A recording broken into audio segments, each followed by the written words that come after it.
विदुर नीति। ये 11 प्रकार के लोग करते हैं धन दौलत का सत्यानाश। विदुर महाभारत काल के एक महान दार्शनिक और महत्वपूर्ण पात्र थे।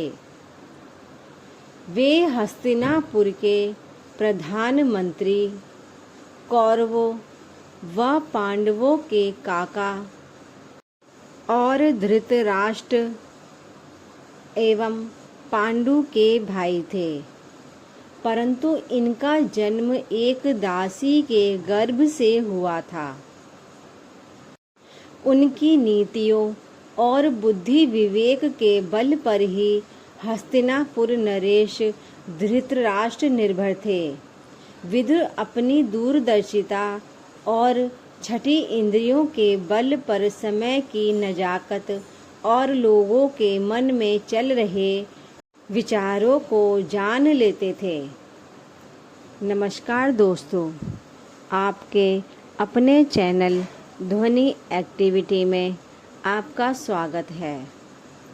आगे बढ़ने से पहले अगर आपने अपने चैनल ध्वनि एक्टिविटी को सब्सक्राइब नहीं किया है तो कर लीजिए, नहीं तो आप भूल जाएंगे।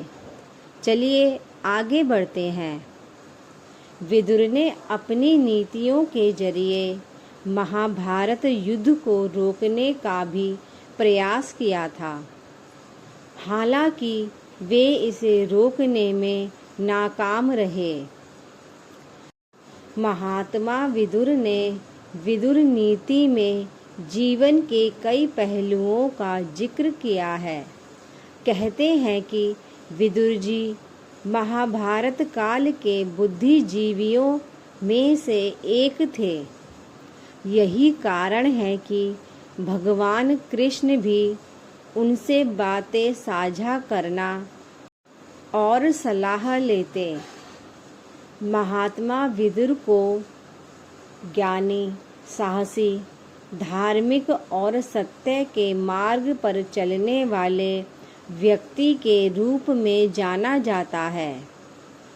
उन्होंने अपनी नीतियों के द्वारा महाभारत युद्ध को रोकने की भी कोशिश की थी, परंतु वे इसमें असफल रहे। महात्मा विदुर ने अपनी नीतियों द्वारा जीवन में आने वाले विभिन्न समस्याओं से लड़ने के लिए मार्गदर्शन किया है। साथ ही उन्होंने धन, जिसे जीवन का एक आवश्यक तत्व माना जाता है, उसके बारे में भी बहुत महत्वपूर्ण बातें बताई हैं। कहते हैं कि जो व्यक्ति विदुर जी की नीतियों को जीवन में अपनाता है वह कभी दुखी नहीं रहता है। महर्षि विदुर नीतियों के ज्ञाता थे। उनकी तेज बुद्धि से हर कोई प्रभावित हो जाता था। महाभारत काल के प्रसिद्ध महात्मा विदुर की नीतियाँ आज के समय में भी प्रासंगिक मानी जाती हैं। महाभारत युद्ध से पहले महात्मा विदुर और धृतराष्ट्र के बीच जो भी बात हुई थी उन्हें विदुर नीति के नाम से जाना जाता है। विदुर जी ने धन के विषय में कुछ महत्वपूर्ण सुझाव दिए हैं। धन को लेकर महात्मा विदुर का मानना है कि किस तरह के लोगों को कभी भी धन का कर्ज नहीं देना चाहिए, क्योंकि ऐसे लोगों को दिया गया कर्ज कभी वापस नहीं लौटता या फिर वह नष्ट हो जाता है। चाणक्य नीति के समान विदुर नीति में भी मानव जीवन के कल्याण के लिए कुछ ही बातें बताई गई हैं। जैसे विदुर नीति में विदुर ने ऐसे लोगों का जिक्र किया है जिन्हें धन जमीन जायदाद सौंपने पर वह संपत्ति का सत्यानाश कर देते हैं। ये लोग इस प्रकार हैं। नंबर 1, विश्वासहीन व्यक्ति को। महात्मा विदुर कहते हैं कि जिस व्यक्ति पर आपको भरोसा ना हो उसे कभी भी अपना धन नहीं देना चाहिए, क्योंकि ऐसे लोग आपको अपनी बातों के झांसे में फंसाकर पहले तो आपका पैसा ले लेते हैं और फिर धन मिलते ही रफू चक्कर हो जाते हैं। इसलिए यदि कोई इंसान विश्वास के योग्य नहीं है तो उसे कभी भी अपना पैसा ना दे, नहीं तो आपको ही भारी नुकसान उठाना पड़ सकता है और ऐसे लोग आपका पैसा आसानी से वापस भी नहीं देते हैं। नंबर 2, लालची और गलत कार्यों में लिप्त व्यक्ति। विदुर जी कहते हैं कि जो इंसान लोभी होता है उसका ध्यान हमेशा दूसरों की चीज़ों और पैसे पर ही लगा रहता है। इसलिए इन लालची लोगों को कभी पैसा उधार नहीं देना चाहिए, क्योंकि एक बार आप इनकी मदद करते हैं तो ये बार बार आपसे धन की इच्छा रखेंगे और मौका मिलते ही उसे हड़प लेंगे। वहीं विदुर नीति के अनुसार जो लोग गलत कार्य करके धन कमाते हैं उन्हें भी कभी अपना पैसा उधार नहीं देना चाहिए, क्योंकि ये लोग आपके पैसों को गलत कार्यों में लगाकर आपको भी फंसा सकते हैं और आपको फिर अपना धन भी वापस नहीं मिलेगा। नंबर 3, आलसी व्यक्ति। महात्मा विदुर के अनुसार जो व्यक्ति आलसी होता है उसे धन दौलत कभी नहीं सौंपना चाहिए। आलसी व्यक्ति धन दौलत को कभी संभाल नहीं पाता है।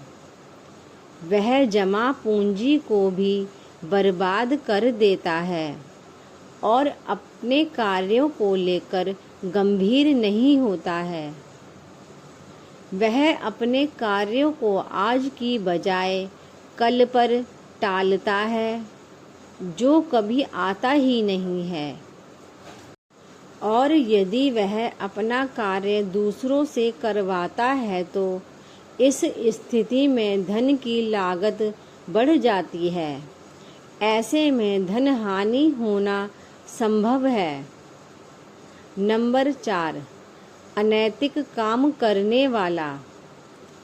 जो लोग अनैतिक यानी गलत काम करते हैं उन्हें कभी भी पैसे उधार नहीं देने चाहिए, क्योंकि ऐसे लोग आपके दिए गए धन का प्रयोग गलत कार्यों को बढ़ाने के लिए करते हैं। ऐसे लोग अपना स्वार्थ साधने के लिए कुछ भी करने को तैयार हो जाते हैं। इसलिए बुरे काम करने वाले व्यक्ति को भूलकर भी धन नहीं देना चाहिए, क्योंकि ऐसे लोग आपके धन को बर्बाद करते हैं, साथ ही आपकी जान को भी संकट पैदा हो सकता है। नंबर 5, जिसकी नीयत में खोट। जिस व्यक्ति की नीयत में खोट हो ऐसे व्यक्ति को धन दौलत कभी नहीं सौंपना चाहिए। महात्मा विदुर के अनुसार ऐसा व्यक्ति आपके धन का दुरुपयोग कर सब कुछ बर्बाद कर सकता है। अधर्मी व्यक्ति धन का दुरुपयोग ही करता है। वह पाप के कार्यों में धन खर्च करता है। बेहतर होगा कि आपको यदि धन देना है तो ऐसे किसी व्यक्ति को दें जो सज्जन और भरोसे लायक हो। नंबर 6, दुर्जन व्यक्ति। विदुर नीति के अनुसार दुर्जन व्यक्ति को भी धन नहीं देना चाहिए। ऐसा व्यक्ति आपके धन का नाश तो करेगा ही, साथ ही वह आपको भी मुश्किल में डाल सकता है। इस प्रकार के व्यक्ति के ऊपर धन को लेकर कभी भी भरोसा नहीं करना चाहिए, अन्यथा वह आपके धन का सत्यानाश कर सकता है। नंबर 7, सामने वाले के मुंह को देखकर बात करने वाला। विदुर ने ऐसे लोगों को अविश्वसनीय माना है जो किसी मौके पर सामने वाले के मुंह के हिसाब से बातें करते हैं। ऐसे लोग अवसरवादी होते हैं और अपने हित की सोच कर बात करते हैं। ऐसे लोगों पर विश्वास करना धोखा खाने की राह पर आगे बढ़ना होता है। नंबर 8, अलग अलग। धृतराष्ट्र ने एक बार विदुर से पूछा था कि यदि कोई एक ही बात को अलग अलग लोगों से अलग अलग तरीके से बताए तो क्या वह विश्वसनीय होता है? तब विदुर ने कहा था कि महाराज, ऐसे लोग विश्वसनीयता तो दूर बात करने के लायक भी नहीं होते। ऐसे लोग लोगों के बीच में मतभेद पैदा करने वाले होते हैं। ऐसे लोगों की बातों पर कभी यकीन नहीं करना चाहिए और इनसे दूरी बनाकर रखनी चाहिए। नंबर 9, निंदा करने वाले नहीं होते विश्वसनीय। विदुर से धृतराष्ट्र ने पूछा था कि निंदा करने वाले का चरित्र कैसा होता है। तब विदुर ने कहा था कि ऐसे लोग जो दूसरों की निंदा करते हैं, जिनके समक्ष निंदा कर रहे हैं, उनकी भी निंदा करते हैं। फिर ऐसे लोग किसी के सगे कैसे हो सकते हैं? ऐसे लोग विश्वास करने योग्य नहीं होते हैं। ऐसे व्यक्ति संबंधों में संदेह पैदा कराते हैं और लोगों को भिड़ाकर राज करते हैं। नंबर 10, बार बार परखने वाले व्यक्ति अविश्वसनीय होते हैं। करीबी मित्रों और रिश्तेदारों को जो इंसान बार बार परखता रहे और उनकी सत्यता की जांच करता रहे, ऐसा इंसान विश्वास योग्य नहीं होता। जिसका अपना आत्मविश्वास इतना कमजोर हो, वह दूसरे के लिए कभी विश्वसनीय नहीं हो सकता है। नंबर 11, चंचल स्त्री।